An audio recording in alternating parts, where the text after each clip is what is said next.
Bonjour à tous, moi c'est Léa Maravel, la cofondatrice de Croque-Fork que j'ai fondée avec Marie et Victoria, toutes les trois issues de Purpan et du coup issues de la 100e promotion.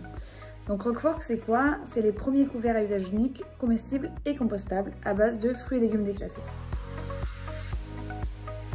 Je pense que si je devais retenir un seul moment de promo, un moment qui m'a marqué, je pense que ce serait la remise de diplôme.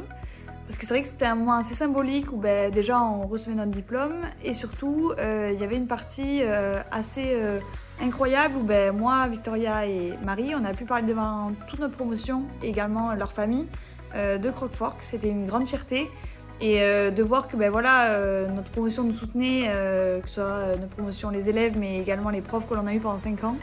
C'était une très grande fierté et surtout on se retrouvait tous après un an de travail chacun dans sa vie.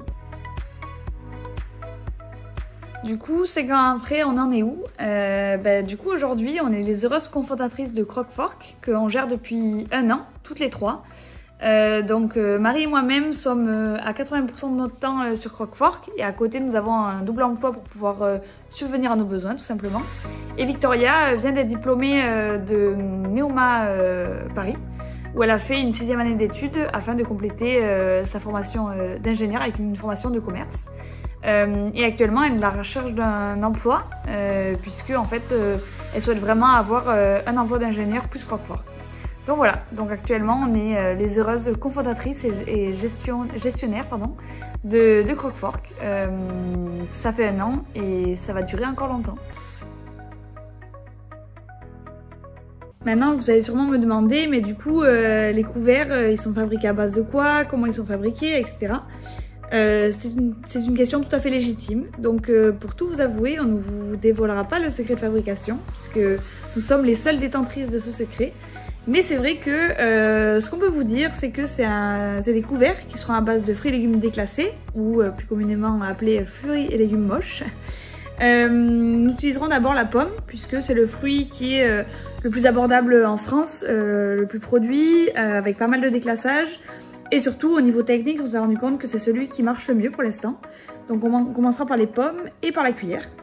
Actuellement, on travaille à l'Agrotech d'Agen, qui nous permet d'accéder à des machines et l'expertise d'un chef de projet qui nous suit sur ce projet-là depuis plusieurs mois maintenant.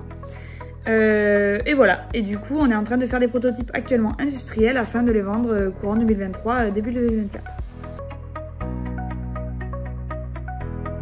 Après le prototypage, donc tout simplement la vente. C'est vrai qu'on a une chance, c'est que même avant d'avoir les prototypes, on a réussi à avoir nos premiers clients. Les premiers clients qui sont intéressés, en sachant que nos clients ce sont des professionnels. On se place sur un business en B2B qui en fait concerne tout le secteur de la RHF, donc restauration hors foyer, les traiteurs, les glaciers, la restauration à emporter, dans un premier temps. Et ensuite, nous vendrons aux grossistes. Pour l'instant, on restera sur le territoire régional, donc en Occitanie, à qui on vendra nos premiers couverts afin de tester notre marché, voir comment nos couverts évoluent dans la vraie vie, entre guillemets.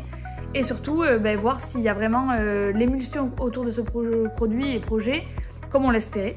Du coup, c'est la prochaine étape après les prototypes.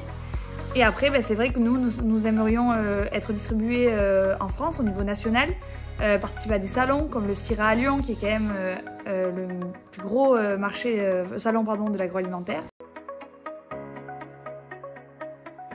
J'avais un conseil à donner à tous les jeunes, que ce soit Purpanais ou pas, pour se lancer dans l'entrepreneuriat.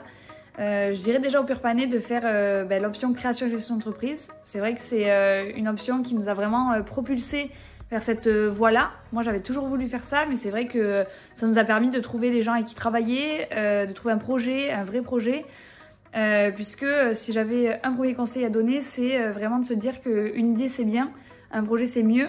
Avant de se lancer dans un projet, il faut être sûr que son idée est valable, donc de faire un bon business plan, d'être sûr qu'on a un marché, des clients potentiels, des fournisseurs potentiels, être sûr que son projet va pouvoir être fabriqué, construit ou développé, et ensuite de vraiment le développer de façon professionnelle et vraiment de dépenser de l'argent dedans. Il y a également un autre conseil que je donnerais, je pense, c'est le côté relationnel.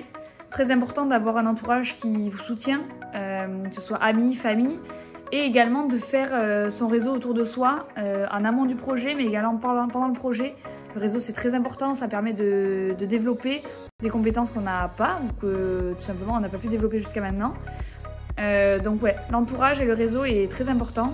Et enfin, de faire une entreprise, mais pas juste pour faire une entreprise, vraiment faire un projet, parce que c'est un projet qui va dans le sens de vos valeurs, de vos principes, et surtout qui a du sens, parce qu'en fait, vous ne tiendrez pas si le projet n'a pas de sens.